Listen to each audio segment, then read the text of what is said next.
தெய்வ சமூகத்துக்கு நாம் வந்திருக்கிறோம். வாக்குத்தத்தங்களில் தெய்வன் கொடுத்த போதிலும் கூட அநேக நேரங்கள் தடுமாற்றங்கள்,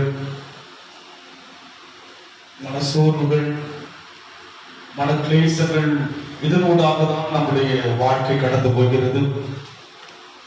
வேதத்தில் ஆண்டவர் சொன்னது நம் வாழ்க்கையில் இன்னும் நிறைவேறவில்லை என்று சொல்லுகிற ஒரு அங்கலாய்ப்பும் நம் வாழ்க்கையில் இருக்கத்தான் செய்கிறது. கடந்த 2 நாட்கள் முன்பாக திடீரென்று சொல்லி எனக்குள் ஒரு தலைவிடத்தை நான் உணர்ந்தேன். நேற்று காலையில் அந்த தலைவிடத்தினால் அதிகமாய் பாதிக்கப்பட்டு காலையில் எழுந்து ஜெபிக்கும்படியாக எழுந்து முகத்தை இழந்துவிட்டு ஜெபிக்க கடந்து வந்தேன். அந்த வலி என்னால் தாங்க முடியாதபடிக்கு ஜெபிக்க முடியவில்லை. அப்போது பல எண்ணங்கள் எனக்குள் கடந்து வந்தது. என்னுடைய தகப்பனால் இது போல ஒரு வலியை நான் பார்த்திருக்கிறேன். அந்த வலியின் வேதனையை அவரால் தாங்க முடியாமல் மருத்துவமனையில் கடந்து போய் அவருக்கு அநேக பரிசோதனைகள் செய்த போது த்ரோட் கேன்சர் என்று டாக்டர்கள் சொல்லிவிட்டார்கள். அதுபோல எண்ணம் எனக்குள் வந்துவிட்டது. அந்த வலியை நான் பார்த்தபடினால் அவ்வளவு ஒரு சோர்வாகிவிட்டது. ஜெபிக்க முடியாமல் நான் படுத்துவிட்டேன். 2 நாட்களாக அதே எண்ணங்கள் எனக்குள் ஓடிக்கொண்டே இருக்கிறது. நம் வாழ்க்கையில் ஆண்டவர் கொடுக்கிற வாக்குத்தத்தங்கள் நிறைவேறவில்லை என்ற ஒரு கேள்வி நமக்குள் இருக்கிறது. இது போல ஒவ்வொரு விதங்களிலே ஆண்டவர் சொன்னது நடக்கவில்லையே, எதிர்மாறாகத்தான் நடக்கிறது என்று சொல்லி நமக்குள் பல கேள்விகள் இருக்கிறது. அது போல எனக்கும் அந்த ஒரு கேள்வி வந்தது. தொடர்ந்து அந்த பலவீனம் எனக்குள் இருப்பதை நான் உணர்கிறேன். ஆனால் கூட தெய்வம் கொடுக்கிற வாக்குத்தத்தங்களை பார்க்கும்போது அவருடைய வாக்கு நம்மை உயிர்ப்பிக்கும் என்று சொல்லி பார்க்கிறோம். அதனால் நீங்களும் கூட பலவிதமான சூழலைக்குள்ளாக மனசோர்வினை சோதனையோடாய் கடந்து போகலாம். ஆனால் எத்தனை பிரச்சனை நம்ம வாழ்க்கையில் வந்தாலும் கூட தேவன் சொன்னது பண்ணிக்கும். அல்லேலூயா. தேவன் சொன்னதை செய்கிறவர் என்பதை நாம் மறந்து போகக்கூடாது. என்று சொன்னால் வசனத்தை தேவன் சொன்ன பிற்பாடு வசனம் நம்மை புடவிடும் என்று சொல்லி சங்கீதத்தில் நாம் தியானிக்கின்றோம். அதனால் சபையில் இருப்பவர்கள் மாத்திரமல்ல, இந்த முகநூல் வழியாய் சந்திக்கின்ற அனைத்து தேவ ஜனங்களும் பலவிதமான சூழ்நிலை கடந்து போகலாம். வாக்குத்தத்தங்களும் தேவன் சொன்ன வார்த்தைகள் நிறைவேறாதபடிக்கு இன்றைக்கு பிரச்சனை இருக்குன்னு சொல்லி கடந்து போகலாம். அதுபோலதான் நான் 2 நாட்களை யோசித்தேன். ஆனால் தேவன் பார்க்கும்போது அவர் சொன்ன வார்த்தைகளை தொடர்ந்து பேசிக்கொண்டே இருக்கிறார். எடுத்து நாம் வாசிப்போம். ஏசாயாவின் புத்தகம் 45ஆம் அதிகாரம் முதல் வசனத்தை வாசிப்போம். கர்த்தராகிய நான் அபிஷேகம் பண்ணின கோசேருக்கு முன்பாக ஜாதிகளை கீழ்ப்படுத்தி ராஜாக்களின் இடைக்கட்டுகளை அவிழ்க்கும்படிக்கும் அவனுக்கு முன்பாக வாசல்கள் பூட்டப்படாதிருக்க திறந்த வாசலை முன்பாக வைத்திருக்கிறேன் என்று சொன்னார். ஆனால் வைத்தது போல இல்லை. இந்த 4 மாதங்கள் நம் வாழ்க்கையில் சந்தித்த ஒவ்வொரு காரியங்களை பார்க்கும்போது திறந்ததாக தோன்றவில்லை. பிரச்சனை மேல் பிரச்சனை தான் வருகிறது, குழப்பங்கள் தான் வருகிறது, பல மனசோர்வுகள் தான் வருகிறது. தேவைகள் எல்லாம் பூர்த்தியாகாமல் நிற்பதை நம் வாழ்க்கையில் பார்த்து கொண்டு வருகிறோம். அவர் சொன்ன வார்த்தை உண்மையா இல்லையாங்கிற அளவுக்கு எண்ணுகிற எண்ணம் நம் உள்ளத்தில் இருக்கத்தான் செய்கிறது. ஆனால் தேவன் சொன்ன வார்த்தைகளை ஒருபோதும் மறந்து போகிறவர் அல்ல. அதனால் நாம் சோர்ந்து போனபடியினாலே, நம்முடைய இருதயத்துக்குள் பலவிதமான கேள்வி இருப்பதினாலே, தடுமாற்றம் இருப்பதினாலே, நாம் வழிபடுகிற தெய்வன் உண்மையுள்ளவரா என்று யோசிக்கின்ற யோசனைகள் வருவதினாலே உலக வழிபாட்டில் இருக்கிற மக்களும் வழிபடுகிறார்கள், நாமும் ஆண்டவரை வழிபடுகிறோம். ஆனால் இது உண்மையா இருக்கிற யோசனைக்குள் கூட தள்ளப்படுகிறது நம்முடைய இருதயம். அதனால்தான் நீங்க சொல்லுகிறார். அந்த வார்த்தை மாத்திரம் வாசிப்போம். அவனுக்கு முன்பாக வாசல்கள் பூட்டப்படாதிருக்க. வாசல்கள் பூட்டப்படாதிருக்க. வாசல் பூட்டலுக்கு திறந்ததுதான். வாசல் பூட்டப்பட்டதாக நாம் சூழ்நிலையை கண்டு சோர்ந்து விடக்கூடாது. அது என்னுடைய பலவீனம். அவர் சொன்னது சொன்னதுதான். அவர் சொன்னதை மாற்றுகிறவர் கிடையாது. மனமாற பொய் சொல்லவர் யார் கிடையாது? மனிதன் கிடையாது. அதனால் சொன்னது நடக்கவில்லையே, திறந்த வாசல் என்று சொன்னாரே, இரும்பு கதவு தாமா திறக்கும் என்று சொன்னாரே, பாதகத்தின் வாசல்கள் என்னை மேற்கொள்ளாது என்று சொன்னாரே, என்னை அநேக பிரச்சனைகள் மேற்கொண்டு என்னை தாக்குகிறது, என் இருதயம் அநேக நேரங்கள் சோர்ந்து விடுகிறது, ஒரு கேள்வியை நட்டுக்குள் இருந்து கொண்டிருக்கிறது என்று சொல்லி நாம் யோசிக்கிறோம். அதுதான் யோசித்தேன். ஆண்டவர் பல காரியங்களை உடைய சமூகத்தில் பல வருஷமாய் பேசிக் கொண்டு வருகிறேன், பல காரியங்களுக்காக ஜெபித்துக் கொண்டு வருகிறேன். ஆனால் திடீர்னு சொல்லி ஒரு சின்ன அந்த வலி என்னை அதிகமாக வாட்டி வதைத்து ஒரு குழப்பத்துக்குள் தங்கிவிட்டது. ஜெபிக்க முடியவில்லை. தொடர்ந்து ஒவ்வொரு நாளும் அதிகாலை எழுந்து அந்த சமூகத்தில் நான் ஜெபித்துக் கொண்டு வருகிறேன். நேற்று ஜெபிக்க முடியவில்லை. அவ்வளவு அந்த வலியினுடைய அந்த தாக்கமானது, வலியினுடைய அந்த தன்மையானது என்னை முழுமையாக ஒரு சோர்வை கொண்டு வந்து விட்டது. அப்படி யோசிக்கிறேன், என்னவோ நடக்க போகுது எனக்கு அப்படியே யோசித்துக் கொண்டிருக்கிறேன். வாக்கு கொடுத்தவரை குறித்து நான் மறந்து விட்டேன். வாக்கு கொடுத்தவரை குறித்து எனக்குள் ஒரு கனவினம் வந்து விட்டது. வாக்கு கொடுத்தவரை குறித்து எனக்குள் ஒரு தடுமாற்றம் வந்து விட்டது. நாம் தடுமாறுகிறோம், நாம் கனவினம் அடைகிறோம், நாம் சோர்ந்து விடுகிறோம். ஆனால் அவர் சோர்ந்து போவதும் இல்லை, இளைப்படைவதும் இல்லை. இது நேர்பலவீனம். என் சூழ்நிலையை கண்டு நான் சோர்ந்து அப்பா யோசித்து பார்த்து நான் பிறருக்கெல்லாம் உற்சாகமா சொல்லிட்டு நமக்கு வரும்போதுதான் தெரியுது இந்த காரணம். அதுக்கு அனைவரும் நம்ம என்கரேஜ் பண்ண ஒன்னா பண்ண என்னவோ ஆயிட்ட மாதிரி என்னவோ முடிஞ்ச மாதிரி ஒரு சூழ்நிலைக்குள்ளாய் நானே தள்ளப்பட்டு யோசிப்பேன். ஆனால் ஆண்டவர் அப்படித்தான் இருக்கிறார். அவர் சொன்னபடி இருக்கிறார். அதனால்தான் மறுபடியும் சொல்லுகிறார். என்ன சொல்லுறாங்க பார்க்கிறோம்? கதவுகள் பூட்டப்படாதிருக்க, வாசல்கள் என்ன செய்யப்படுது? பூட்டப்படாதிருக்க, கதவுகளை திறந்து வைக்கும்படிக்கு அவனை பார்த்து அவன் வலது கையை பிடித்துக் கொண்டு. வாசல்கள் பூட்டப்படாதிருக்க, கதவு திறந்துதான் இருக்கு. வாசல் பூட்டலுக்கு திறந்ததுதான். உங்களை ஆசீர்வதிப்பதுதான். இஸ்ரவேலை ஆசீர்வதிப்பது தேவனுக்கு பிரியம்தான். நம்மை உயர்த்துவது தேவனுக்கு பிரியம்தான். நம் வாழ்க்கையிலே கர்த்தர் கூட இருந்து நம்முடைய வாழ்க்கையை ஆசீர்வதிப்பது அவருக்கு மிகுந்த பிரியம். இந்த உலகத்தில் அவரை போல நம்மை உயர்த்துவதில் யாரும் பிரியப்பட மாட்டாங்க. யாரும் அந்த மனம் வராது. நீங்கள் உயர்ந்து போனால் தன்னை விட உயர்ந்து விட்டு சொல்லிதான் யோசிப்பார்கள் தவிர நீங்கள் உயர்வதை குறித்து யாரும் பிரியப்பட மாட்டாங்க. தேவன் அப்படி அல்ல, அவர் பிரியப்படுகிறவராக இருக்கிறார். பிழையாவுக்கு சொல்லுகிறார் தேவன், இல்லை, இஸ்ரவேலை ஆசீர்வதிப்பது எனக்கு மனதார பிரியமாயிருக்கு. என் ஜனங்களை ஆசீர்வதிப்பதில் நான் பிரியமா இருக்கிறேன். அது போல இன்றைக்கு திறந்த வாசல் தான். அதை ஒருவராலும் பூட்ட முடியாது, பூட்டக்கூடாது. அதனால்தான் மறுபடியுமாக நம்மை உற்சாகப்படுத்தும்படியா இங்க சொல்லுகிறார். என்ன சொல்லுகிறார் பார்க்கிறோம்? வாசல்கள் பூட்டப்படாதிருக்க, கதவுகள் திறந்திருக்கும்படியாக தான் தேவன் சிலருக்கு வாசல்லாம் பூட்டு. கதவு திறந்தார், இரும்பு கதவு தானாக திறந்தது. என் சூழ்நிலையை கண்டு நான் சோர்ந்து விட்டேன் தவிர அவர் சோர்ந்து போகவில்லை. ஸ்டில் இருக்கிறவராகவே இருக்கிறார். தேவன் இருக்கிறார், அப்படி இருக்கிறார். வருஷங்கள் தாமதம் ஆகலாம், காலங்கள் சற்று நேரம் கடந்து போகலாம் தவிர அவர் சொன்னபடி நடத்துவார். வெறும் கையோடு கோலோடும் கையோடும் யாக்கோபு கடந்து போகிறான். திரும்ப வருவதற்கு இருக்கிறான். 2 பரிவாரத்தோடு கூட கடந்து வருகிறான். அது நடுவில் எத்தனை பிரச்சனைகள், எத்தனை போராட்டங்கள், எத்தனை வியாகுலங்கள், எத்தனை வேதனைகள், எத்தனை நஷ்டங்கள் எல்லாம் அவன் வாழ்க்கையில் வந்ததுன்னு சொல்லி யாக்கோபுடைய அந்த அதிகாரங்களை பார்க்கும்போது ஆதியாகமத்தை பார்க்க முடியும். ஈசாக்கு வாழ்க்கையில் என்ன பிரச்சனை வந்தது, ஆபிரகாம் வாழ்க்கையில் என்ன பிரச்சனை வந்தது, பிரச்சனையோட கடந்து வந்தார்கள். ஆனால் சொன்னதை தேவன் நிறைவேற்றினார். அதுபோல நம்ம வாழ்க்கையில் பிரச்சனைகள் வரும். ஒவ்வொரு விதங்களிலும் ஒவ்வொருவருடைய வாழ்க்கையில் ஒவ்வொரு விதமான பிரச்சனை வரும், ஒவ்வொரு விதத்துல வரும். ஆனால் இங்கே தேவன் சொல்லுகிறார், திறந்த வாசல் திறந்ததுதான். அது யாரும் நம்ப முடியாது, கூட்டவோ யாரும் முடியாது. இன்னொரு வசனம் வாசிப்போம். ஏசாயா 60ஆம் அதிகாரம் 11ஆம் வசனம் வாசிப்போம்.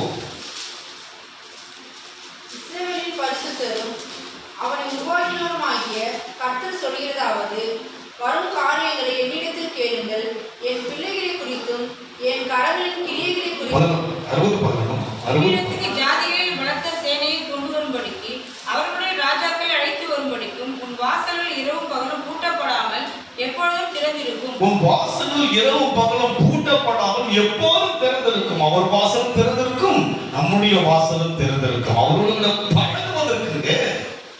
இதோ திறந்த வாசலை உனக்கு முன்பாக வைத்திருக்கிறேன் என்று சொன்னவர் அதோடு மாத்திரம் அல்ல, நீ கதவை திறந்தால் நான் உனக்கு செய்வேன் பிரவேசிப்பேன் சொன்னபடியாக அவருடைய கதவும் திறந்திருக்கிறது, நம்முடைய கதவும் திறந்துதான் இருக்கு. நாம சொல்லுங்க பார்க்கலாம்.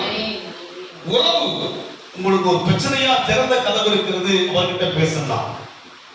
அவர் பேசுவதற்கு நம்முடைய இதய கதவை திறந்தே ஆக வேண்டும். இதுதான் தேவன் எதிர்பார்க்கிறார். நம்முடைய இருதயம் கடினமாக்கப்பட்டு குழப்பமாக்கப்பட்டு மூடப்பட்டு விட்டால் அவர் அவர்களை பிரவேசிக்க முடியாது, காரியங்களை சொல்ல முடியாது, உன்னுடைய பிரச்சனைகளை அவர் ஏற்றுக்கொள்ள முடியாது, பகிர்ந்து கொள்ள முடிய காரணம் என்ன? நம்முடைய இருதயம் செய்து வைத்தது துவண்டு அது மூடிவிட்டது. அதனால்தான் அங்கே பார்க்கிறோம், என் கதவும் என்னுடைய வாசலும் திறந்துதான் இருக்கு, அது மூடப்படவில்லை என்று சொல்லுகிற வண்ணமாக இங்கே சொல்லுகிறார். மறுபடியும் அதை வாசிப்போம். அந்த வாசல் மாத்திரம், உன் வாசல்கள் இரவு பகலும் பூட்டப்படாமல் எப்போதும் திறந்திருக்கும்படிக்காக தேவன் விரும்புகிறார். அவரோடு கூட தான் பழகணுங்க. நீங்க நமக்கு ஒரு பிரச்சனையா யாருக்கு சொல்லணுங்க? அவரிடத்தில் தான் சொல்ல வேண்டும். அவர் தான் நம்முடைய பிரச்சனைக்கெல்லாம் ஒரு தீர்வை கொடுக்கிறவர். நாம் என்ன செய்து விடுகிறோம்? நாம் சோர்ந்து விட்டு என்ன செய்து விடுகிறோம்? தேவனை விட்டு விடுகிறோம். யாரை விட்டு விடுகிறோம்? தேவனை விட்டு விடுகிறோம். தேவனை விட்டு விடுகிறோம். சோர்வு வந்தவன் என்ன செய்கிறோம்? நம்முடைய கதவு மூடப்பட்டு என்ன செய்கிறது? தேவனை விட்டு எங்கோ நம்முடைய எண்ணங்கள், எங்கோ நம்முடைய சூழ்நிலைகள் கடந்து போகிறது. அப்படி அல்ல, தேவன் திறந்த வாசலை பூட்டாதவர். அல்லேலூயா. உங்களுக்கு சொன்னதை நிறைவேற்றவே நிறைவேற்றுவார். எவ்வளவு சொல்லியிருக்கிறாரு, நிறைவேற்றுவார். பலவீனமோ பிரச்சனையை பாதிக்காது. எவ்வளவோ காரியங்களை தேவன் நிறைவேற்ற வல்லவராக இருக்கிறார். எவ்வளவோ நாம் சொல்லியிருப்போம், அவரும் பேசினார், நாமும் பேசினோம். நாம் எவ்வளவோ தேவையெல்லாம் சொல்லியிருக்கிறோம் அல்லவா? நிறைவேறாமல் போகுமா? நிறைவேறும். சோதனை வரலாம். சோதனையை செய்கிற மனுஷன் வாக்கியவான். திராணிக்குங்களா தேவன் சோதிப்பது கிடையாது. புரிந்து கொள்ளுங்கள். ஒருவரையும் தேவன் செய்வதில்லை, சோதிப்பது கிடையாதுங்க. நம்முடைய இச்சை நாம் சோதிக்கப்படுகிறோம். அவனுடைய ஆசை நாம் சோதிக்கப்படுகிறது. தேவன் ஒருவரையும் சோதிப்பது கிடையாது. அதனால் இங்கே சொல்லப்பட்ட வண்ணமாக நம்முடைய வாழ்க்கையிலே நீங்கள் கடந்து போகிற பாதைகள், இந்த 4 மாத நாட்கள் வரைக்கும் பல மனசோர்வுகள், குழப்பங்கள், தடுமாற்றங்கள் கூட கடந்து போனாலும் கூட திறந்த வாசல் தான். அதை பூட்டவே முடியாது. அதனால் இன்றைக்கு நம் வாழ்க்கையில தொடர்ந்து கர்த்தரை ஆராதிப்பதிலே நாம் கவனம் செலுத்துவோம். சூழ்நிலையை கண்டு சோர்ந்து போக வேண்டாம். இந்த பலவீனங்களை படுக்க வைத்து நாட்களாக ஜெபித்தோம், இன்னைக்கு ஜெபிக்க முடியவில்லை என்று ஒரு பானம் இருந்த போது கர்த்தர் வசனங்களை எனக்கு ஞாபகப்படுத்தினார். நான் திறந்த வாசல் திறந்ததுதான். உன் பலவீனத்தினால், உன்னுடைய குழப்பத்தினால் நீ ஜெபிக்கவில்லை, நான் திறந்ததுதான். இன்றைக்கு நம் வாழ்க்கையில தேவனுடைய எண்ணங்களை யாராலும் மாற்ற முடியாது. தேவன் நம் மீது வைத்திருக்கிற உறவை யாராலும் தடை செய்ய முடியாது. அதனால் இன்றைக்கு நம் வாழ்க்கையிலே சொல்லப்பட்ட வண்ணமாக மறுபடியும் வாசிப்போம். அதை உன்னிடத்துக்கு ஜாதிகளின் பலத்த சேனையை கொண்டு வரும்படிக்கும் அவர்களுடைய ராஜாக்களை அழைத்து வரும்படிக்கும் உன் வாசல்கள் இரவும் பகலும் பூட்டப்படாமல் எப்பொழுதும் திறந்திருக்கும். உன்னை சேவிக்காத ஜாதியும் ராஜ்யமும் அழியும். அந்த ஜாதிகள் நிச்சயமாய் பாழாகும். தேவன் நம்மை உயர்த்துகிறவராய் இருக்கிறார். உங்களை மதிக்காத, உங்களை சேவிக்காத, உங்களுக்கு விரோதமாக எழும்புகிற எந்த ஜாதியாக இருந்தாலும் கூட கர்த்தர் அவனை செய்கிறவர் இருக்கிறார், அழிக்கிறவராய், அவனுக்கு எதிர்ப்படுகிறவராய் இருக்கிறார். அவர் எதிர்ப்பார். அதனால் என்னுடைய உள்ள வாசலை நான் மூடக்கூடாது. என் இருதயம் எப்போதும் தேவன் உலாவதற்கு இடம் கொடுக்க வேண்டும். தேவனை துதிப்பதற்கு இருதயம் இருக்க வேண்டும். தேவனை புகழ்வதற்கு இருதயம் ஆயத்தமாக இருக்க வேண்டும். தவிர நான் சோர்ந்து விடக்கூடாது. காரணம் என்ன? அவரும் திறந்த வாசலாக இருக்கிறார். நானும் என்னுடைய இதயத்தை திறந்தே ஆக வேண்டும். சேவிக்காத மக்கள் எல்லாமே சேவிக்கும்படியே கர்த்தர் மாற்றுவார். யாரெல்லாம் மதிக்காமல் இருந்தாலும் உங்களை மதிக்கும்படியே கர்த்தர் உயர்த்துவார். சூழ்நிலை கண்டு சோர்ந்து போகாதீங்க. ஐயோ, ஆண்டவரை மேன்மைப்படுத்த அழைத்து நான் தாழ்ந்து வருகிறேனே, என் வாழ்க்கை தடுமாற்றமாய் இருக்கிறது, என் பலத்தையோ ஞானத்தையோ கூட பயன்படுத்த முடியாதபடிக்கு தேவனுக்கு காத்திருக்கிறேனே, என்ன செய்ய போகிறோம்? எனக்கு ஜெயத்தை கொடுப்பாரா? இந்த பிரச்சனையை மாற்றுவாரா? என் சூழ்நிலை மாறுமா என்று யோசிக்கிறோம் அல்லவா? எல்லாவற்றையும் மாற்றுவார். அவர் திறந்தது போல நாம் நம்முடைய இதயம் படங்க எப்போதும் தேவனை துதிப்பதற்கு திறந்த மனமா இருக்க வேண்டும்.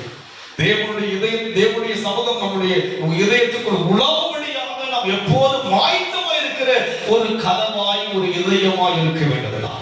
எப்போதும் எதுவும் நம்மையும் அவரையும் வைத்திருக்கிற அந்த உறவை தடுக்கவே கூடாது. அவர் தன்னுடைய உறவை தடுக்க மாட்டார். ஸ்ரீயானவர் தன் தாய் தன் பாலங்களை மறந்தாலும் நான் மறக்க மாட்டேன், நீ மறந்து விடுகிறார். உன் சோர்வு உன்னை மறக்க வைக்கிறது, உன் சூழ்நிலை என்னை விட்டு தூரமாக்குகிறது, தவிர நான் உன்னை விட்டு விலகுவதும் இல்லை, உன்னை கைவிடுவதும் இல்லை. இது என்னுடைய பலவீனம், இது என்னுடைய எண்ணம் தவிர அவர் சொன்னதை செய்ய நினைத்துக் கொண்டிருக்கிறார். கால தாமதம் ஆகிறது, அவ்வளவுதான். அதினதின் காதல் எல்லாவற்றையும் செய்வார் தேவன், நேர்த்தியாக தேவன் செய்வார். இன்னுமே வேலை வரவில்லை என்று சொன்னால் அந்த நேரம் வந்தபோது வெறும் தண்ணீரை திராட்சரசமாய் மாற்றினார். 4வது நாள் தான் கடந்து போகிறார். என்ன செய்ய முடியும்? 4 நாட்கள் ஆயிற்று. 4 என்ற சோதனையில் கூட நறுமணமாய் அந்த மனுஷனை தேவன் உயிர்ப்பித்தார். தாமதம் ஆவதினாலே அவர் தவறிவிட்டாரோ, மாறிவிட்டாரோ, மறந்து விட்டாரோ, இது உண்மைதானோ, இந்த சத்தியம் உறுதிதானோ என்கிற ஒரு கேள்வி எழுப்ப வேண்டாம். அழைத்த தெய்வம் உண்மை உள்ளவர், முடிவு மட்டும் நம்ம நடத்துவோம். அதனால் இன்னைக்கு நாம் சந்திக்கின்ற சோர்வுகள், நாம் சந்திக்கின்ற பிரச்சனைகள் நம் வாழ்க்கையில் ஒரு சோர்வை கொடுக்க சொன்னால் அந்த சோர்வு கிடம் கொடுக்க வேண்டாம். நம் இருதயம் எப்போதும் தேவன் தருகின்ற ஒரு இருதயமாக திறந்ததாக இருக்க வேண்டும். அதுதான் தேவன் விரும்புகிறார். அவர் என் இதயத்துக்குள் வாசம் செய்தால் தான், அவருடைய வார்த்தை எனக்குள்ளே உட்பிரவேசித்தால் தான் நான் பலமடைய முடியும்.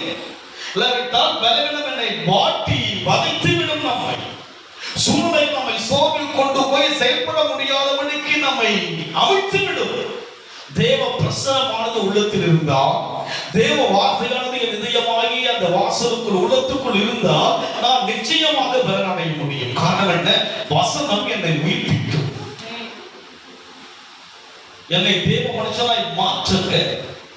அதனால் இன்றைக்கு நாம் அந்த அனுபவத்தில் வருவதற்காக தான் கர்த்தர் அழைத்திருக்கிறார். அதனால் நாம் சந்திக்கின்ற, நம் வாழ்க்கை என்ற பயணத்தில் சந்திக்கின்ற எதை குறித்து பயப்பட வேண்டாம். அங்கே தெளிவாய் சொல்லுகிறார், உன்னை சேவிக்காத ஜாதியும் ராஜ்யமும் அழியும், அந்த ஜாதிகள் நிச்சயமாக பாழாகும் என்று சொல்லி அவர் சொல்கிறார். இஸ்ரவேல் ஜனங்களுக்கு விரோதமாக எவ்வளவு ராஜ்யங்கள் எழுப்பினது, மனுஷர்கள் எழுப்பினார்கள். முடிவை பாருங்கள், வேதத்தில் அவர்கள் பாழானதாக தான் சொல்ல முடியும். யாரும் இஸ்ரவேலர்களை மேற்கொண்டதாக சொல்லவே முடியாது. அதுபோல தேவ ஜனங்களை யாராலும் தோற்கடிக்க முடியாது. சூழ்நிலை கண்டு சோர்ந்து போக வேண்டாம், தோற்கடிக்க முடியாது. 430 வருஷங்கள் அடிமைகளாக இருந்தார்கள் எகிப்திலே இஸ்ரவேல் ஜனங்கள். வாழ்க்கையே அவர்கள் வாழ்க்கையில் ஒரு வெறுமையான ஒரு வாழ்க்கையா, விடுதலை இல்லாத ஒரு வாழ்க்கையா இருந்தது. முடிந்து போகிற வாழ்க்கையை யோசித்தார்கள். ஐயோ, இத்தனை வருஷமாகிவிட்டது, அந்த தேவன் எங்கே? யோசித்தார்கள். அந்த தேவனை குறித்து எண்ணமே அவனுக்குள் வரவில்லை, மறந்து விட்டார் அந்த தேவன். 430 வருஷங்கள் அவர்கள் அந்த தேசத்தில் இருந்த போது அந்த எகிப்து வழிபாடுகளுக்குள்ளே பின்பற்றபடியான ஒரு சூழ்நிலைக்குள்ளாய் தள்ளப்பட்டு விட்டார். ஆனால் ஒரு குறித்த நாள் வந்தபோது திக்கு வாயு மந்த நாள் உள்ள மோசையை கொண்டு கர்த்தர் விடுவித்தார் ஜனங்களை. அதனால் தேவன் அமைதலாக இருப்பதினாலே நீங்கள் தோற்று போனதாக யோசிக்காதீங்க. ஜெயமோ கர்த்தரால் வரும் உங்களுக்கு. தோற்று போன யோசிக்காதீங்க. சேவிக்காத அத்தனை பேரையும் நம்மை மேற்கொண்டு யோசிக்கிற அத்தனை பேரை செய்கிற தேவன் நிச்சயமாக பாழாகும் என்று சொல்லிப்பார். நிச்சயம் நடக்கும், நிச்சயம் வெற்றி தான். காமெண்ட் சொல்லுங்க. ஒரு வாழ்க்கையில் சந்திக்கின்ற எதுவெல்லாம் தோல்வியோ அந்த தோல்வியெல்லாம் உங்களுக்கு வெற்றியாக தான் கர்த்தர் மாற்ற முடியும். எதுவெல்லாம் உங்களுடைய மனதை புண்படுத்துகிறதோ அத்தனை ஒரு வாழ்க்கையை கர்த்தர் மேன்மைப்படுத்த அழைத்திருக்கிறபடினாலே, அதனால் வாசல் மூடப்பட்டதாக யோசிக்காதீங்க, வாசல் திறந்துதான். வாசல் பூட்டப்படாதிருக்கவும் கதவுகள் திறந்திருக்கும்படியாக தான் தேவன் வைத்திருக்கிறார். அப்படி அந்த அனுபவங்கள் நம் வாழ்க்கையில் வர வேண்டும் என்று சொன்னால் நாம் என்ன செய்தால் வரும்? அந்த அனுபவத்தை தேவன் நம்முடைய வாழ்க்கையிலே ஆபிரகாம் அழைத்த போது சொன்னா, நாம் காண்பிக்கும் தேசத்துக்கு போ என்று சொன்னால் கீழ்ப்படிந்து சென்றான். அது போல தேவன் நம்மிடத்தில் எதிர்பார்க்கிற ஒரு கீழ்ப்படுதலை எதிர்பார்க்கிறார். பிரச்சனை மத்தியிலே கீழ்ப்படுதலை தேவன் எதிர்பார்க்கிறார். பிரச்சனையில் நாம் சோர்ந்து போவதை தேவன் எதிர்பார்க்கவில்லை. ஒரு கீழ்ப்படுதல் அங்குதான் உங்களை கற்றுக் கொடுக்கும்படியான ஒரு காரியத்தை தேவன் நம்மிடத்தில் சொல்லும் போது கற்றுக்கொள்ள வேண்டும். உபத்திரப்பட்டது எனக்கு நல்லது, அதனால் பிரமாணங்களை கற்றுக்கொண்டேன். அதில் ஏதோ ஒரு அர்த்தம் இருக்கிறது, அதில் ஏதோ தேவன் நம்மிடத்தில் எதிர்பார்க்கிறார் என்று அந்த இடத்தில் நாம் நின்று யோசிக்க வேண்டும். எதினால் இந்த பிரச்சனை வருகிறது? அவரால் அல்ல, எதினால் வருகிறது யோசித்து பார்க்க வேண்டும். அங்கே பார்க்கும்போது ஆபிரகாமை தேவன் அடி சொல்லுகிறார், நாம் காண்பிக்கும் தேசத்துக்கு என போகும்படியே சொல்லும்படி சொல்கிறார். உன் தேசத்தையும் உன் ஜனத்தையும் விட்டு நாம் காண்பித்தப்போ விட வேண்டிய காரியங்களை விட. ஆண்டவர் என்ன சொல்கிறாரோ அதை நம் வாழ்க்கையில் செய்வதற்காக பிரயாசப்பட வேண்டும். சூழ்நிலைகளை சொல்லக்கூடாது. இன்னைக்கு நாம் என்ன சொல்கிறோம்? சூழ்நிலைகளை சொல்லிக் கொண்டிருக்கிறோம். எதை சொல்லுகிறாங்க? நம்முடைய பிரச்சனைகளை சொல்லிக் கொண்டிருக்கிறோம். மோசே சொல்லுகிறார், என்ன அங்கே ஜனங்களை மீட்க முடியாது ஐயா, நானும் 80 வயதாகி விட்டேன், வயதானவன் இரண்டாவது பேச முடியாதவன் என்று சொன்ன போது விட்டு விட்டாரா? இல்லையே. அவனை கொண்டு செய்ய வேண்டிய காரியத்தை தேவன் செய்தது போல உங்களை கொண்டு ஒரு காரியத்தை தேவன் செய்ய போகிறார். இன்றைக்கு நம் வாழ்க்கையிலே தேவனுடைய காரியம் வாழ்க்கை ஜெயமாய் நடக்க வேண்டும் என்று சொன்னால் நாம் செய்ய வேண்டிய காரியத்தை செய்யும்படியாக மறுபடியும் ஏசாயா புத்தகம் அதே அதிகாரம் 45ஆம் அதிகாரம்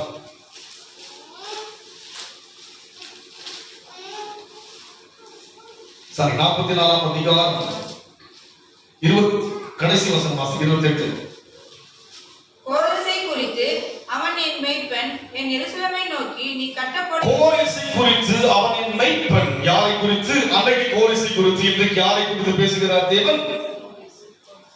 உங்களையும் என்னை குறித்து பேசுகிறார். கோரேசின் கதை முடிந்து விட்டது. அது ஏறக்குறைய 3000 ஆண்டுகள் முடிந்துவிட்ட ஒரு காரியம். அதற்கும் எனக்கும் சம்மதம் கிடையாது. இன்றைக்கு யாரை குறித்து கர்த்தர் பேசுகிறார்? என்னை குறித்து உங்களை குறித்து கர்த்தர் பேசுகிறார். அன்றைக்கு நடந்த கதைக்கும் எனக்கும் என்ன சம்பந்தம்? இந்த கோரேஸ் யாருக்கு? இவன் ஒரு அந்நிய ஜாதி, அந்நிய ராஜா. இவனை குறித்து வேதம் சொன்னது. அது போல இன்றைக்கு தேவன் நம்மை குறித்து பேசுகிறபடினாலே கோரேசை குறித்து அவன் யார் என்று பார்க்கிறோம்? அவன் என் மேய்ப்பன் என்று சொல்லுகிறார். அவன் யாராய் இருக்கிறார்? நாமெல்லாம் யாரை மேய்ப்பன் என்று சொல்லுவோம்? கர்த்தர் மேய்ப்பனாய் இருக்கிறார் என்று சொல்லுவோம். ஆனால் கர்த்தர் சொல்லுகிறார், அவன் என் மேய்ப்பன். மேய்ப்பன் என்றால் ஆடுகளை வழி நடத்துகிறவன் தான். ஆடுகளை சரியான பாதை நடத்துகிறவன் தான் மேய்ப்பன். அது போல நாம் யாராய் மாற வேண்டும்? ஒரு மேய்ப்பனாக நம் குடும்பத்தை கர்த்தருக்குள் நடத்தும்படியாக அனைவரை கர்த்தருக்குள் நடத்துகின்ற ஒரு மேய்ப்பனாக நாம் உருவாக வேண்டும். உருவாகிறோமா? வாசல் திறக்கப்பட வேண்டிய காரணம் என்ன? நான் என் குடும்பத்தை கர்த்தருக்குள் நடத்துகின்ற ஒரு மேய்ப்பனாக என் சொந்தங்களை எப்படியாயிலும் அந்த மேய்ப்பனுக்குள் கொண்டு வருகின்றவனால் ஒரு தீர்மானம் நமக்குள் வர வேண்டும். ஆண்டவர், இல்லை, என் வாழ்க்கையில் ஒரு சில கூட்டத்தை நமக்குள் ஆதாயப்படுத்த வேண்டும் என்ற அந்த அங்கலாய்ப்பு நமக்குள் இருக்கிறதா என்று ஆராய்ந்து பாருங்கள். கோரேஸ் ஒரு அந்நிய மதத்தை சார்ந்தவன், ஒரு ராஜா. ஆனால் அவனை குறித்து வேதம் என்ன சொல்கிறது? கர்த்தர் சொல்கிறார், அவன் என் மேய்ப்பன். கோரேசை குறித்து சொல்கிறார், அவன் என் மேய்ப்பன் என்று சொல்கிறார். அப்போ இன்றைக்கு நம் வாழ்க்கையில் நான் அவருக்கு யாராக இருக்கிறேன்? அவர்களுக்கு மேய்ப்பன் தான். நான் தாட்சி அடைவதில்லை. ஆனால் நம்மையும் பார்த்து தேவன் சொல்கிறார், நீ யாராக இருக்க வேண்டும்? என் மேய்ப்பனாய் இருக்க வேண்டும். யாராக இருக்க வேண்டும்? நான் ஒரு சில கூட்டத்தை தேவனுக்கு நடத்துகிறவனாய் மாற வேண்டும். பிரசங்கிப்பது மாத்திரம் அல்ல, சொல்வது. என் வாழ்க்கையில் தேவன் மீட்டெடுத்த மீட்பை சொல்வது, வேதத்தை படித்து அவருடைய அன்பை சொல்வது, அவர் கிருபையை சொல்வது, அவர் வல்லமையை சொல்வது, இப்படி எல்லாம் சொல்லி அழைத்து வருவதுதான் ஒரு மேய்ப்பன். அப்போஸ்தலர்களை வாசிக்கும் போது எபேசியர் 4ஆம் அதிகாரம் 12 வாசிக்க பார்க்கலாம்.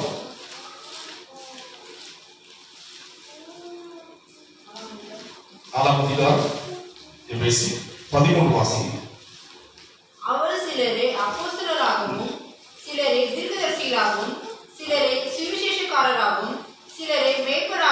சிலரை மெய்ப்பராகவும் என்று சொல்லி பாருங்க. அதுக்கு 12 வாசிக்கப்பதான் புரியும்.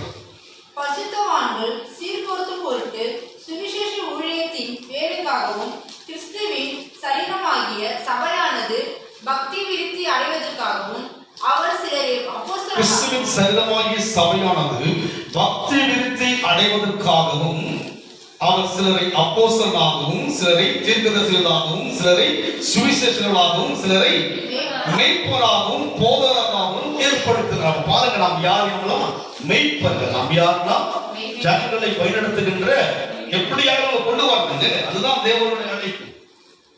வெறுங்கையோட தேவன் கிட்ட போக கூடாது.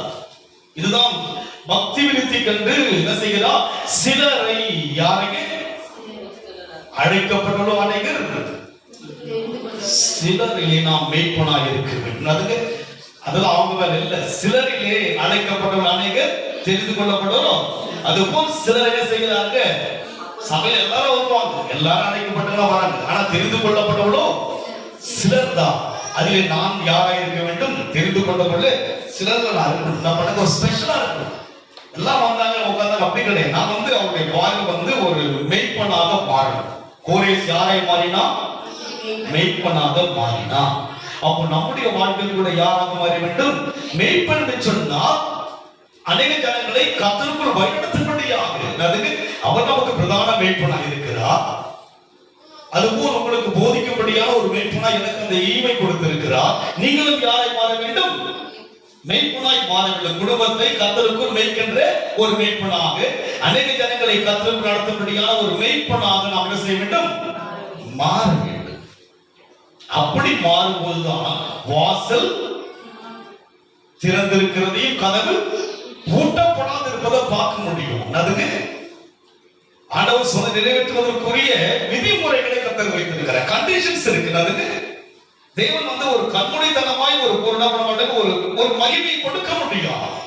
அவர் மகிமை விக்கிரகத்துக்கு கொடை என்று சொல்லி பார்க்கக்கூடிய வேல்யூவேஷனுடைய மகிமை பெறுவதற்கு நான் ஒரு பாத்திரமாய் மாற வேண்டும் என்று சொன்னால் நான் என்ன பாத்திரமாய் மாற வேண்டும்? மெய்ப்பனாக மாற வேண்டும்.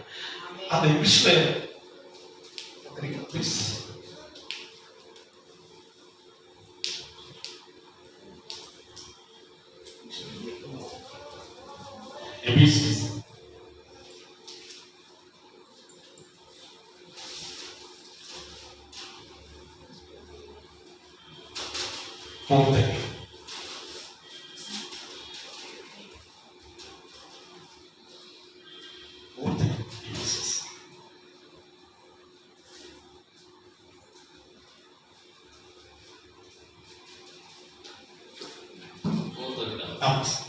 Till we all come in the unity of the faith and of the knowledge of the Son of God, unto a perfect man, unto the measure of the stature of the fullness of Christ.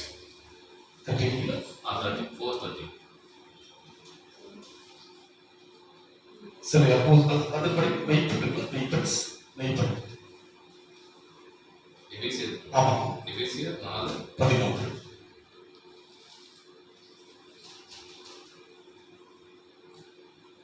Till we all come in the unity of the faith and the knowledge of the Son of God, unto a perfect man, unto the measure of the stature of the fullness of Christ. 14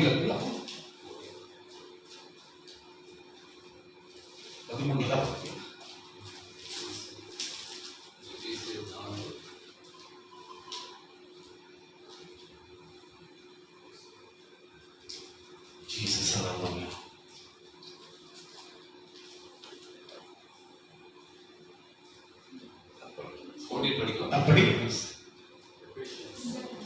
That we henceforth be no more children, tossed to and fro and carried about with every wind of doctrine, by the sleight of men, in the cunning craftiness of deceitful plotting. மெய்ப்பனாகவும் போதகராகவும் ஏற்படுத்தினார் என்று சொல்லுகிறார். மெய்ப்பன் என்று சொல்லும் போது நம் வாழ்க்கையில வழிநடத்துகளாய் மாற வேண்டும். அதனால இன்றைக்கு நம் வாழ்க்கையில் அந்த ஒரு மெய்ப்பனுக்குரிய ஒரு தன்மை நமக்குள் வர வேண்டும். அதாவது மெய்ப்பனுக்குரிய ஒரு தன்மை நமக்குள் வர வேண்டும். இன்றைக்கு நம் வாழ்க்கையில் எந்த தன்மையை வாழ்கிறோம்? நம்முடைய குடும்பம், நம்முடைய வாழ்க்கை இவையெல்லாம் நல்லதுதான். ஆனால் தேவன் அழைத்த கோரேஸ் ஒரு புறஜாதியாகிய ராஜா. அவனை குறித்து அந்த எண்ணம் இருக்கும் என்று சொன்னால், நான் ஞானஸ்நானம் எடுத்தவர், அபிஷேகம் பண்ணப்பட்டவர், தேவனுடைய அங்கீகாரத்திற்கு தகுதி உள்ள ஒரு மனுஷனாய் மாறினபடினாலே கர்த்தர் நம்மை சபையில் எதற்கு அழைத்திருக்கிற பக்தி விருத்திக்காக ஒருவரை அப்போஸ்தலனாக, இன்னொருவரை தீர்க்கதரிசியாக, இன்னொருவரை சுவிசேஷகராக, இன்னொருவரை மேய்ப்பராக தேவன் எடுத்திருக்கிறார். ஒவ்வொருவருக்கு அதிலே ஒரு இன்றைக்கு எதை விரும்புகிறார்? நம்மை மெய்ப்பனாக விரும்புகிறார். மெய்ப்பன் என்பவன் வழிநடத்தும்படியாக, மெய்ப்பன் என்பவன் வழிநடத்தும்படியாக. அப்ப நாம் என்ன செய்ய வேண்டும்? குடும்பத்தை கர்த்தருக்குள் வழிநடத்த வேண்டும். அநேக என்ன செய்ய வேண்டும்? கர்த்தருக்குள்ளாக வழிநடத்துகிற தன்மையுள்ளாய் மாறும்போது திறந்த வாசலை ஒருவராலும் பூட்ட முடியாது. இந்த ஒரு எதிர்பார்ப்பு தேவ சமூகத்தில் உண்டு. நாம் எவ்வளவு தேவனை எதிர்பார்க்கிறோம், அது போல தேவனை நம்மை எதிர்பார்க்கிறார். என்ன எதிர்பார்க்கிறார்? கோரேசை அன்றைக்கு எதிர்பார்த்தார். எதற்காக எதிர்பார்த்தார்? மேய்ப்பனாக எதிர்பார்த்து செய்கிறார். மறுபடியும் அந்த 44ஆம் அதிகாரம் 28 வாசிப்போம். கோரேசை குறித்து அவன் என் மேய்ப்பன், அவன் எருசலேமை நோக்கி நீ கட்டப்படு என்றும் தேவாலயத்தை நோக்கி நீ அசிமாரப்படு என்றும் சொல்லி எனக்கு பிரியமானதெல்லாம் நிறைவேற்றுவான் என்று சொல்கிறவர் நான். பார்த்தீங்களா? அவன் எதற்கு மேய்ப்பன்? அவன் ஜனங்களை கட்டுவதற்கு. எதற்கு மேய்ப்பனாய் இருக்கிறவன்? கட்டப்படு என்றும் தேவாலயத்தை நோக்கி அஸ்திபாரப்படு என்கிற அளவுக்கு அவன் ஒரு மேய்ப்பனாய் இருந்தான். நம்மால் ஜனங்கள் கட்டப்பட வேண்டும். நம்மால பண்ணுங்க, கிறிஸ்துவுக்கு நம்மூலமாக மக்கள் ஆயத்தமாக்கப்படின ஒரு வாழ்க்கை. நம்மூலமாய் என்ன பண்ணக்கூடாதுங்க? தேவனை விட்டு போயிடக்கூடாதுங்க. நான் இடர்கள் உள்ளவனா இருக்கவே கூடாதுங்க. நான் யாருக்கு விடக்கூடாதுங்க? இடர்கள் உள்ளவனா இருக்கவே கூடாது. நான் தெய்வ மனுஷனாக அநேகரை கட்டுப்படியான ஒரு வாழ்க்கை வாழ வேண்டும். நான் சூழ்ந்து விட்டு நான் அப்படி வெறுப்பாயிட்டு அப்படி இப்படி ஒரு வாழ்க்கை, அப்படி ஒரு வாழ்க்கை என்ன கிடையாது. ஒரே ஒரு வாழ்க்கை தான், மெய்ப்பனாக வாழ வேண்டும். அவன் மெய்ப்பன் எதற்கு மெய்ப்பனானா? அவன் தேவாலயத்தை கட்டுவதற்கும் தேவாலயத்தை நோக்கி நீ அஸ்திபாரப்படு என்று சொல்லி எனக்கு பிரியமானதை எல்லாம் நிறைவேற்றுவார் என்று சொல்லி நீ கட்டப்படக்கூடிய ஆலயத்தை கட்டுவதற்காக அவனை தேவன் மெய்ப்பனாக தெரிந்து கொண்டார். சாலமோன் காலத்தில் ஆலயம் கட்டப்பட்டு இடிக்கப்பட்டாயிற்று. இடிக்கப்பட்ட ஆலயத்தை மறுபடியும் கட்டும்படியாக யாரை தேவன் தெரிந்து கொண்டார்? கோரேசை மெய்ப்பனாய் தெரிந்து கொண்டது போல இன்றைக்கு ஆண்டவன் நம்மை அவருக்கென்று மெய்ப்பனாய் தெரிந்து கொண்டார். சபைகளிலே தேவன் தெரிந்து கொண்டார். அதனால்தான் நம்ம விபேசிக்க படிச்சதுக்கு சபையிலே பக்தி விருத்தி அடைவதற்காக நாம் யாரை மாற வேண்டும்? ஒரு மெய்ப்பனாக மாற வேண்டும். அப்போஸ்தலனாய் மாறலாம், தீர்க்கதரிசியை மாறலாம், சுவிசேஷகனாய் மாறலாம். ஆனால் இன்றைக்கு தியானிப்பது என்ன? மெய்ப்பனாக மாற வேண்டும். மாறுகிறோமா? நம் வாழ்க்கையில ஒரு மாற்றம் வருகிறதா? இருப்பது போல் இருக்கிறோமா? யோசித்து பாருங்கள். வருஷங்கள் சென்று கொண்டே இருக்கிறது. எனக்குள் கிறிஸ்துவ வாழ்க்கையில் ஒரு மாற்றம் வருகிறதா? நான் மெய்ப்பனாய் மாறுகிறனோ, இல்லாவிட்டால் என்ன நினைக்கிறார்களா? யோசிங்க. நான் மெய்ப்பனாய் மாற வேண்டும் தவிர என்னை யாரும் வளர்ச்சி வர வேண்டும். திறந்த வாசலை யாரால பண்ண முடியாதுங்க? பூட்ட முடியாது. யாருக்கு வாசல் திறக்கப்பட்டிருக்கிறது? மெய்ப்பனுக்கு. தேவ காரியம் செய்கிறவனுக்கு தான் அந்த வாசல் திறக்கப்படும். தேவ காரியத்தை யோசிக்கிறவனுக்கு தான் அந்த உறவு கிடைக்கும். தேவ சித்தம் செய்வதற்கான வாழ்க்கை ஒப்புக் கொடுக்கும் போதுதான் அந்த வாசல் திறக்கப்படும். தேவனுடைய வாசல் அது. அதற்குள் சராசரி மனுஷனால் போக முடியாது. தேவன் திட்டம் செய்கிறவன் தான் அதற்குள் பிரவேசிக்க முடியும். அன்றைக்கு பிரதானமான அந்த ஆலயத்தின் உள்ள யார் பிரவேசிக்க வேண்டும்? பிரதானமான ஆசாரியர் தான் போக வேண்டும். அங்கே வேறு யாரும் போக முடியாது. அந்த ஆலயத்துக்குள், பரிசுத்த அந்த ஆலயத்துக்குள் ஒருவரும் போக முடியாது. பிரதானமான அந்த இடத்துக்கு யாரும் போக முடியாது. ஆசாரியன் தான் போக வேண்டும். ஆசாரியன் சென்றாலும் கூட செய்வார்கள். அவனை கட்டி ஒரு சின்ன அவனை கால்களை கட்டி உள்ள போவான். ஒருவேளை அவன் பாவம் செய்துவிட்டு அந்த உள்ளே சென்று விட்டால் செத்து போவான். அவன் என்ன பண்ணுவாங்க? உள்ள யாரும் நுழைய முடியும். அவனை இழுப்பார்கள். சந்திரன் என்ன பண்ணுவாங்க? இழுத்துக் கொள்கிற அளவுக்கு வேதம் சொல்லப்பட்டிருக்கிறது. அப்பேற்பட்ட ஒரு பெரிய தேவனுக்கு நான் பாத்திரவனாய் மாற வேண்டும். அப்போதுதான் திறந்த வாசல். எல்லாரும் திறக்க முடியாது. இந்த நாட்டில் எல்லாவற்றையும் மனுஷனால் திறக்க முடியும். பரலோகத்தின் வாசல் என்ன செய்ய முடியாது, இந்த உலகத்தில் பெரிய மனுஷனால் திறக்க முடியாது. ஆனால் தேவஜனமாய் நம்மால் திறக்க முடியும். நமக்காக ஒரு திறந்த வாசலை கர்த்தர் வைத்திருக்கிறார். யாருக்கு வைத்திருக்கிறார் என்று பார்க்கிறோம்? மெய்ப்பனுக்கு வைத்திருக்கிறார். யார் மெய்ப்பனாக தேவன் தெரிந்து கொண்டார்? இங்க இருக்கிற நம்மை தேவன் மெய்ப்பனாய் தெரிந்து கொண்டார். ஒன்று குடும்பத்தை கர்த்தருக்குள் மேய்க்கவா இருக்க வேண்டும், இன்னொன்று அநேகரை கர்த்தருக்குள் மேய்க்கத்தக்கதான ஒரு மக்களை மாற வேண்டும். சங்கீதத்திலே வாசிக்கும் போது எடுத்து வாசிப்போம். சங்கீதம் 78 அதிகாரம் 78 சங்கீதம் 71 வாசம்.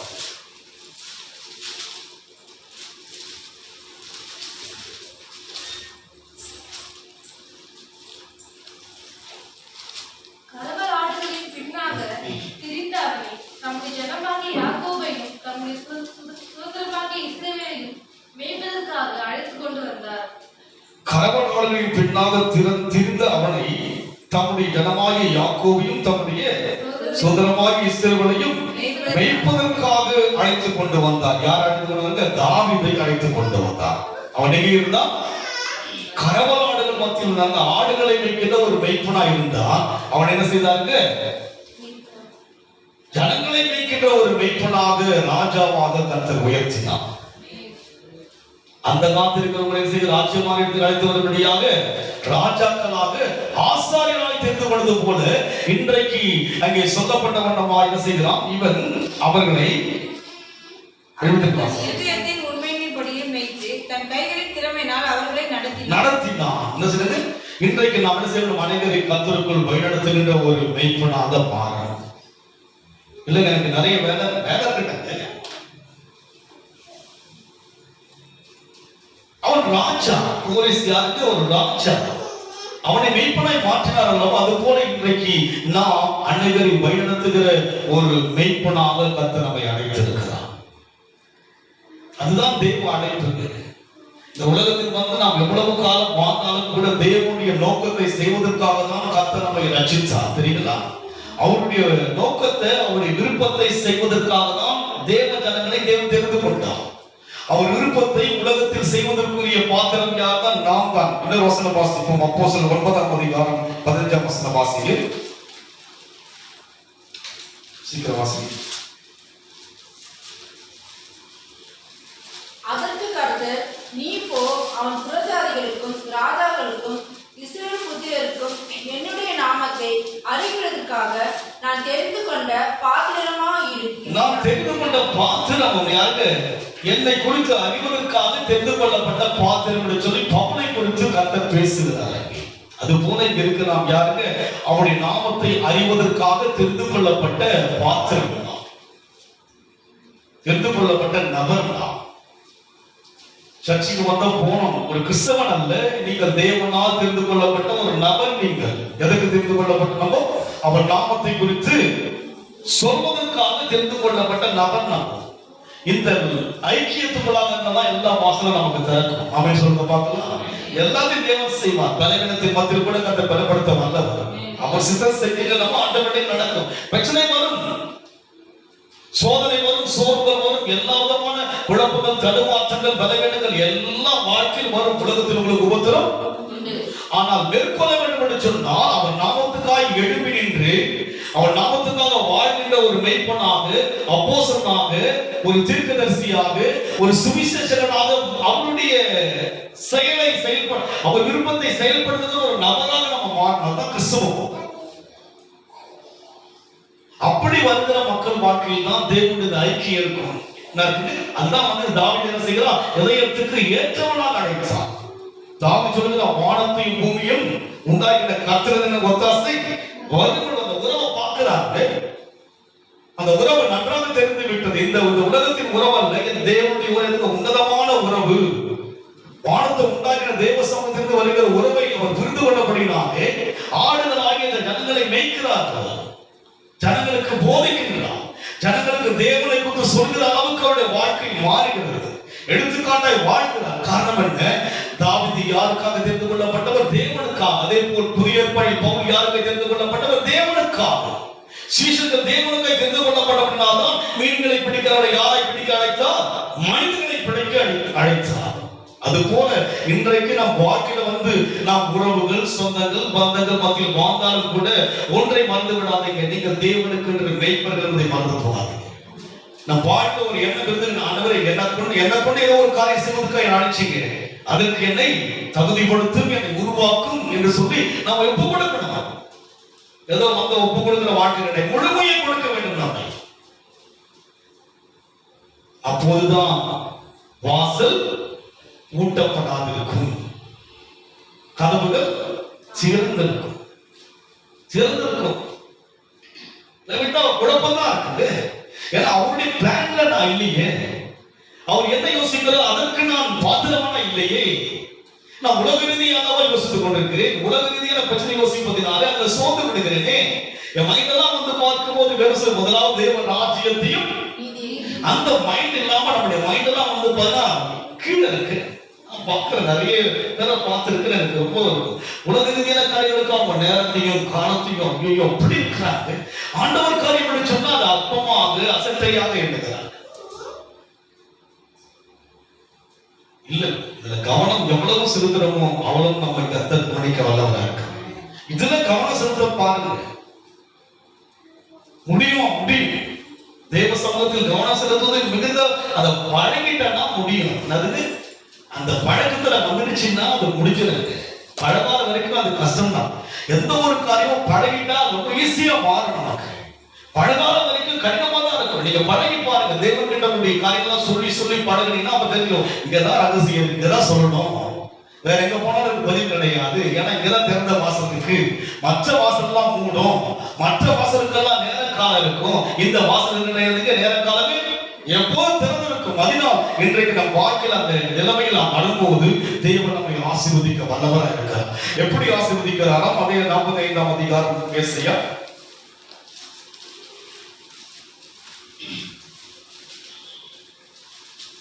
2ஆம் வசனம். நான் உனக்கு முன்னே போய் கோணலானவைகளை செவ்வையாக்குவேன். நான் உனக்கு முன்ன போவேன். காரணம் ஏன் திட்டம் செய்யும் போது நான் திட்டம் செய்வதற்கு முன்னாடி போறப்பா, நான் உனக்கு முன்னவங்க கோணலான வழிகள்லாம் செவ்வையாக்கிடுவேன். அவ்வளவுதான். கோயேசுக்கு எதுக்கு சொல்லுதுன்னா, எனக்கு பிரியமான செய்யும்படியாக அவன் எழுப்பிட்டான். நான் பண்ண போறேன், அவனுக்கு நான் போறேன். கோணலான வழி நான் பண்ண போறேன், செவ்வையாக்க போறேன். வழியெல்லாம் கோணல் இருக்கும், வாழ்க்கை கோணலும் மாணவமா இருக்கும். நான் செவ்வையாக்குவேன். கர்த்தர் எனக்காக யாவற்றையும் அவர் முன்ன போயிடுவார். காரணம் என்ன? என் மைண்ட் எல்லாம் அவர் இருக்கிறாரு. அவருடைய நோக்கம் செய்யப்படின மைண்ட் உள்ளவனாக போரை உருவாக்கினபடினாலே, மெய்ப்பனாக மாறினபடினாலே, ஆயத்தை கட்டுப்படியான எண்ணம் கொண்டபடினாலே, அஸ்திவார போடும்படியான ஒரு சுவாபம் கொண்டபடினாலே கர்த்தர் முன்ன போக ஆரம்பிச்சார். அவன் யார் கிடையாது, அவன் ஒரு இஸ்ரவேல் கிடையாது. ஆனா அவனுடைய எண்ணம் என்ன? மெய்ப்பனாய் மாற வேண்டும் என்ற எண்ணம். நாமும் தேவ ஜனங்களாய் இருக்கிறோமே, நாம் எண்ணம் எப்படி இருக்கிறது? என்னுடைய வாஞ்சை எதிர் இருக்கிறது. அவன் அந்த அனுபவத்தில் வந்தபடியினாலே கர்த்தர் செய்கிறார், நான் உனக்கு முன்னே போய் கோணலான வழிகளை செவ்வையாக்குவேன், உன்னை பெயர் சொல்லி அழைக்கிற இஸ்ரவேலின் தேவனாகிய கர்த்தர் நானே என்று அறியும்படிக்கு. அறியலாம், அவர் சித்தம் செஞ்சாதான் அவர் அறிய முடியும். ஆமே சொல்லுங்க. ஏன் இஷ்ட பிரகாரம் செஞ்சா அவர் அறிய முடியாதுங்க. அவர் சித்தம் பிரகாரம் செஞ்சா சிங்கங்களுக்கு தேவன் தப்புவிக்க வல்லவர் என்று அறிய முடியும். அவருக்காக வாழ்வு. நானு யாருக்காக வாழ? உமக்காக தான் ஐயா. நான் அவருக்காக வாழ்ந்தா அவர் யாருக்காக வாழ்வாரு? எனக்காக வாழ்வார் தேவன். இதாக ரகசியம். இந்த ராஜா அவருடைய காரியம் செய்ய யோசித்தபடினாலே தேவன் முன்னே சொல்கிறார். அதோடு மாத்திரம் சொல்லுகிறார், உன்னை பெயர் சொல்லி அழைக்கிற இஸ்ரவேலின் தேவனாகிய கர்த்தர் நானே என்று அறியும்படிக்கு. அது கீழே படிச்சு பார்த்தா அவ்வளவு ஆசீர்வாதங்களை கர்த்தர் கொடுக்கிறார். எந்த காலமெல்லாம் வெண்கல காலமெல்லாம் செய்கிற தேவன். காரணம் என்ன? அவருக்கு பிரியமாய் செய்கின்ற ஒரு மெய்ப்பனாக அந்த அந்நிய ராஜா மாறிவிட்டார். சொந்த ரத்தத்தினால் கழுவப்பட்டிருக்கிறோம் என்று சொல்கிறோம் அல்லவா?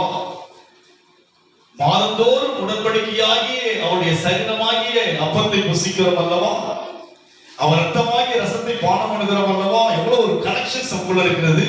இவ்வளவு நெருக்கமான உறவுள்ள நான் அவருக்கு மெய்ப்பனா இல்லாவிட்டால், அவர் காரியத்தை நான் கட்டப்படாவிட்டால், அவருடைய காரியத்தில் அஸ்திவாரமா இல்லாமல் போய்விட்டால் எப்படி யோசித்து பாருங்க.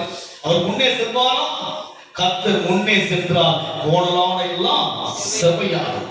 முன்னே செல்ல வேண்டும் என்று சொன்னால் நான் கர்த்தருடைய மெய்ப்பனாக, கரவ நாடுகளுக்கு பின்பாக சென்ற அந்த தாவீதை, இஸ்ரவேலை மேய்ப்பதற்காக தேவன் தெரிந்து கொண்டது போல நீங்கள் அனைவருக்கு முன்னோடிகளாக இருக்கிற தேவன் அழைத்திருக்கிறார். வழி மாற வேண்டும் என்று சொன்னால் நாம் யார் வழியில் செல்ல வேண்டும்? தேவ வழியில் செல்ல வேண்டும். அப்போதுதான் அந்த கோணலான வழியை நம்ம செவையாக்கப்படும். நாம் செய்வது நல்லதுதான், கடமைகள் எல்லாம் செய்வது நல்லதுதான், குடும்பத்தின் தேவையெல்லாம் சந்திப்பது நல்லதுதான். ஆனால் அவைகள் மத்தியில் யாரை முன்வைக்க வேண்டும்? கர்த்தரை முன்வைக்க வேண்டும். அவருக்கு பிரியமானது என்ன என்று யோசிப்போம். அந்த கோரேசுடைய அந்த பார்க்கின்ற போது 42 கடைசி வசனம் வாசி முடிச்சிடலாம். கோரேசை குறித்து அவன் என் மேய்ப்பன், அவன் எருசலேமை நோக்கி நீ கட்டப்படு என்றும் தேவ ஆலயத்தை நோக்கி நீ அஸ்திபாரப்படு என்றும் சொல்லி எனக்கு பிரியமானதை எல்லாம் நிறைவேற்றுவான் என்று சொல்கிறவர் நான். நிறைவேற்றுவார் என்று சொல்கிறவர் நான். பாருங்க, அவனை குறித்து ஒரு சாட்சியை சொல்கிறார். நிறைவேற்றுவார், ஆலயத்தை கட்டும்படியாக நிறைவேற்றுவான், அஸ்திபாரப்பட நிறைவேற்றுவான் என்று சொல்கிறவர் நான் தான் சொல்றாமா. நம்மை குறித்து தேவன் சொல்ல வேண்டும், என் பிள்ளை என் சித்தத்தை நிறைவேற்றி தான் வருவான் அப்படின்னு சொல்லலாம். நம்ம சொல்லி நம்ம என் பிள்ளையா நான் சொல்வதை செய்வான் போது எப்படி சந்தோஷமா இருக்கும். உங்கள் பிள்ளை நீங்கள் சொல்வதை செய்யப்படி சொன்னா எது எப்படி போய் யோசிச்சு பாருங்க, எவ்வளவு மனசு சந்தோஷப்படும். அது செய்யாவிட்டால் எப்படி மனசு வலிக்கும். அது போதான் தெய்வம், அது போதான் தெய்வம். அங்கே அவன் சொல்கிறார், எனக்கு பிரியமானதை நிறைவேற்றுவான் என்று சொல்கிறவன் நான் தான் சொல்றேன். நிறைவேற்றுவான், எருசலேமை கட்டப்படு என்றும் தேவாலயத்தை நோக்கி அஸ்திவாரப்படு என்றும் சொல்லி. யாரை கட்டுறாரு? எருசலேமை கட்டும்படியாக ஒரு அந்நிய ராஜனை தேவன் நம்பினார். உங்களையும் என்னையும் எப்படி நம்புவார் யோசிச்சு பாருங்க. என் மீது எவ்வளவு நம்பிக்கை இருக்கிறது, எந்த நிலைமையிலும் என் தேவனை நான் துதிப்பேன்கிற நம்பிக்கை அவருக்குள்ளே இருக்கிறது. நம்மை குறித்து எவ்வளவு உயர்ந்த எண்ணங்களை கர்த்தர் வைத்திருக்கிறார். சவுலை குறித்து அன்னியாவுடைய இருதயத்துக்குள்ளாக அவன் கொல்ல வந்தவன், எரித்து வந்தவன் என்று பேசுகிறார். அப்போஸ்தலர் படிச்சு பார்த்தீங்கன்னா, ஆனால் தேவன் சொல்ல இல்லை இல்லை, அவன் தான் என் நாமத்தை அறிவிக்கும்படியாக நான் தெரிந்து கொள்ளப்பட்ட என்னுடைய பாத்திரம் என்று சொல்லி பவுலை எப்படி தேவன் சொன்னாரோ அது ஒரு பழைய ஏற்பாட்டில் யார் சொல்லுகிறார்? கோரேசை சொல்லுகிறார். பவுலாவது பார்க்கும்போது அவர் யூதத்தில் வந்தவர், அவர் எல்லாவற்றையும் அறிந்தவர், அவர் பழைய ஏற்பாட்டுடைய காரியங்கள் எல்லாம் கற்று தேர்ந்தவர், அவர் கமாலின் பாத்திரை படித்தவர், அவர் பிதாவாகிய தேவனுடைய மகிமையை கண்டவர், அவர் ஆனால் இவரை ஒன்றும் காணாதவர். ஆனால் இவரை குறித்து தேவன் சாட்சி கொடுக்கிறார். இனி ஒரு நாட்களில் என்னை குறித்து உங்களை குறித்து தேவன் செய்ய சாட்சி கொடுக்கணும். என்ன கொடுக்கணுங்க? இவன் என் தேவாலயத்தை கட்டுவான், என் சித்தத்தை அவன் கட்டுவான், என் ஆசை நிறைவேற்றுவான் சொல்லி அவருக்குள்ளே அந்த நம்பிக்கைக்கு நாம் பாத்திரவான்களை மாறும் பொழுது கோணலானவை எல்லாம் செவ்வையா மாறின வரைக்கும் கோணலா இருக்கும். மாறினதாங்க மாறும், செவ்வையாலும் அவருடைய சித்தத்தின் மையத்துக்குள்ளே மனம் வந்தால் தான் எல்லாமே நடக்கும். புரிஞ்சுக்கணும், வேதம் உண்மை. ஆனால் அதே விதமாக வேதத்தில் என்ன அவர் கீழ்ப்படும்படியாக சொன்னாரோ, என்ன கட்டளையிட்டாரோ அதை செய்வதும் உண்மை. அதை செய்தால்தான் தேவன் ஆசீர்வதிக்க முடியும். உலகத்தில் யாரிடமும் தேவ சமூகத்தில் ஆசீர்வாதத்தை பெற்றுக் கொள்ள முடியுமே. அவர் கர்த்தரை பெற வேண்டும் என்று சொன்னால் அதற்கு தகுதியுள்ள மக்களாய் மாறுவதற்கு ஒரு வழி என்ன? நான் அவருடைய மெய்ப்பனாய் மாற வேண்டும். அநேகரை கர்த்தருக்குள் வழிநடத்துகிற ஒரு குடும்பமாக மாற வேண்டும். வாழ்க்கை அந்த வழியில போய் பாருங்க, தேவன் அதற்குரிய பிரதிபலனை வித்தியாசமா இருக்கும். எல்லாத்தையும் அவர் பார்த்துக்குவார், பலவீனமா பார்த்துக்குவார். எனக்கு நாசம் ஆடுகிறேன், எனக்கு என்ன பலவீனாலும் உங்களை பாடிதான் இருக்கு. மூச்சு போறவர்களுக்கும் உங்களுடைய பாட்டு தான். நிறைய திட்டங்களை தேவன் கிட்ட நான் சொல்லிட்டு இருக்கிறேன். நடக்குமோ நடக்காது இருந்தாலும் எதுவெல்லாம் சரி, ஆனா மூச்சு போறவங்க நம்ம பாட்டுதான். சுகத்தை தெய்வம் கொடுக்க வல்லவராக இருக்கிறார். அது போல இன்றைக்கு நம் வாழ்க்கையில் நாம் ஒவ்வொருவரும் அவருடைய மெய்ப்பனாய் மாறும். சபையின் பக்தி விருத்திக்காக அப்போஸ்தலராகவும் சுவிசேஷகராகவும் தீர்க்கதரிசிகளாகவும் மெய்ப்பனாகவும் தெரிந்து கொண்டார். அது போல நாம் யாரை மாற வேண்டும்? குழந்தைகளாக இருக்கக்கூடாது. கடைசி அதை வாசி முடிப்போம். 5ஆம் அதிகாரம் எபேசியர் 4:14 வாசிக்க பேசி முடிச்சிடலாம். 4:14. அவர் சிலரை அப்போஸ்தலராகவும் சிலரை தீர்க்கதரிசிகளாகவும் அடுத்த வசனம் 15. நாம் இனி குழந்தைகளாயிராமல் நாம் இனி குழந்தைகளாக இராமல் மனுஷருடைய சூதும் வஞ்சிக்கிறதுக்கு ஏதுவான தந்திரமுள்ள போதகமாகிய பலவித காற்றினாலே அழகிற போல அடிபட்டு அழகிறவர்களாயிராமல் தந்திரமுள்ள போதகமாக இருக்கிறாங்க. இங்க பைபிள் குழந்தையா இருக்கிறாங்க. நம்ம யார் இருந்தாங்க? ஒன்று அப்போஸ்தலனாக இருக்க வேண்டும், இல்லாவிட்டால் சுவிசேஷகனாக இருக்க வேண்டும், இல்லாவிட்டால் தீர்க்கதரிசியாக இருக்க வேண்டும், இல்லாவிட்டால் இன்றைக்கு எதை தியானித்தோம்? மெய்ப்பனாக தியானிச்சோம். குழந்தை எப்படி பண்ணக்கூடாதுங்க, சூதும் பாவம் இதுலயே பண்ணக்கூடாதுங்க. நான் மெய்ப்பனாக தான் தேவனை நினைத்தான். சொல்லுங்க, நான் சொல்லுங்க, நான் தேவனுக்கு ஒரு பயன்படுகிற ஒரு பாத்திரமா நினைச்சேன். கத்தரை மெய்ப்பனாக நான் தாட்சியோட அதெல்லாம் ரெண்டாவதுங்க, பெருக பண்ணுவோம். அது ரெண்டாவது, அதெல்லாம் பெருக செய்வான். அது எனக்கு இது கிடையாது. நான் யாரா மாறணும்? நான் ஒரு பயனுள்ள ஒரு பாத்திரமா மாறணும். அதுதான் போதும். அதுதான் தேவசம். குழந்தைகளா இராமல் அதுக்கு படிக்க நாம் இனி குழந்தைகளாயிராமல் நாம் இனி குழந்தைகளா இராமல் மனுஷருடைய சூதும் வஞ்சிக்கிறதுக்கு ஏதுவான தந்திரமுள்ள போதகமாகிய பலவித காற்றினாலே அலைகிற போல் அடிபட்டு அலைகிறவர்களாயிராமல் அன்புடன் சத்தியத்தை கைக்கொண்டு தலையாகிய கிறிஸ்துவுக்குள் எல்லாவற்றிலையும் நாம் வளர்கிறவர்களா இருக்கும்படியாக அன்புடன் கை கொள்ள என்ன பண்ணுங்க? அன்புடன் கை கொள்ள வேண்டியது இதுக்கு அன்போடு கை கொள்ள வேண்டிய ஒரு காரியம் தெரியுங்களா? தலையாய் கிறிஸ்துவுக்காக வாழ்வதற்காக தான் தேவன் நாம் அழைத்திருக்கிறார். கிறிஸ்துவ வாழ்க்கை மற்றதெல்லாம் உலகத்தின் எல்லா தேவையும் தேவன் சந்திப்பார். போனதாக்குதா சபையாக்குவா, பெண்களை கதவா உடைப்பா, இருப்பு தாழ்ப்பா உரிப்பா, அந்த காலம் இருக்கிற. ஆனா மைய பொருள் என்ன? நான் அவருக்காக வாழ்வதுதான். அப்போதான் அந்த காலத்தில் இருக்கிற காரியங்கள் பெண்களுக்கு கடினமானதெல்லாம் படிச்சு போயிடலாம். கடினமான கடலை கடந்தார்களே, கடினமான ஜோர்தானை கடந்தார்களே, கடினமான எரிகோவை கடந்தார்களே, கடினமான ராஜாக்களை சந்தரித்தார்களே, பாலும் தேனும் ஓடுகிற கானானை கண்டார்களே. அதுபோல கடினமான வாழ்க்கையா, குழப்பமான தடுமாற்றமான சோதனையா, ஆனால் இவையெல்லாம் மாறி தேவன் நம்மை ஆசீர்வதிக்கவே ஆசீர்வதிக்க நம் கண்களை மூடுவோமா? நன்றி ஆண்டவர். நான் யார்? என் அழைப்பு என்ன? என் தெரிந்து கொள்ளுதல் என்ன? அவர் சராசரி கிறிஸ்தவன் அல்ல. அழைக்கப்பட்டுள்ள அநேகர், ஆனால் தெரிந்து கொள்ளப்பட்டுள்ள சிலரை தேவன் தெரிந்து கொண்டார். அந்த சிலரில் நான் இருக்க வேண்டும் என்று சொல்லுங்கள். அந்த சிலரில் நீங்கள் ஒருவர். நீங்கள் ஒருவர். தாயின் கருவினை உருவாகும் முன்னே தெரிந்து கொள்ளப்பட்ட உறவு. அந்த சிலரிலே நீங்கள் அவரால் பயன்படுத்துகிற ஒரு பாத்திரம். நீங்கள் தான் அந்த பாத்திரம். உங்களை சோதனையினால் சோர்வடைத்து உங்களை தேவ திட்டம் செய்ய முடியாதபடிக்கு சத்துரு எழுப்பலாம். பலவீனங்களை கொண்டு வந்து அதிலேயே ஒரு வாழ்க்கையை கழிக்கும்படியாக எழுப்பலாம் சத்துரு. பலவிதமான பண கஷ்டங்களை கொடுத்து, நஷ்டங்களை கொடுத்து உங்களை தேவனை விட்டு விலகும்படியாக சத்துரு எழுப்பலாம். அதையெல்லாம் ஒரு பொருட்டாய் எண்ணாமல், இல்லையாண்டவரே, இது காரணம் நாம் தேவ திட்டம் செய்வதற்கு ஆண்டவரே தடையாக இந்த காரியத்தை பிசாசு சத்துரு முன்வைத்திருக்கிறான்.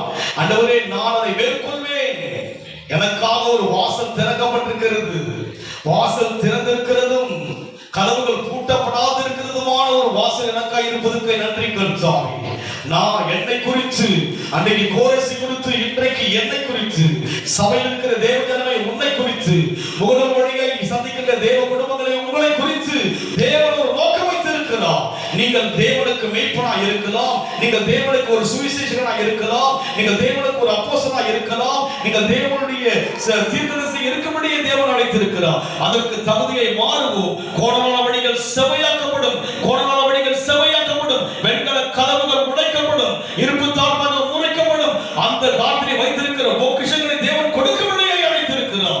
ஓ ரீமாலா சதருமையாதியா, நன்றி ஆண்டவரே, கர்த்தருடைய கரத்தில் ஒப்பு கொடுக்கிறையா தேவனே, ஒப்பு கொடுக்கிறையா ஆண்டவரே. நாங்கள் பக்தி விதித்துக்குரிய மக்களாய் மாற்றுகிறாக, நாங்கள் அனைவரை கர்த்தருக்குள் ஆதாயப்படுத்துகிற ஒரு மேய்ப்பனாய்களை மாற்றுகிறாக ராஜா.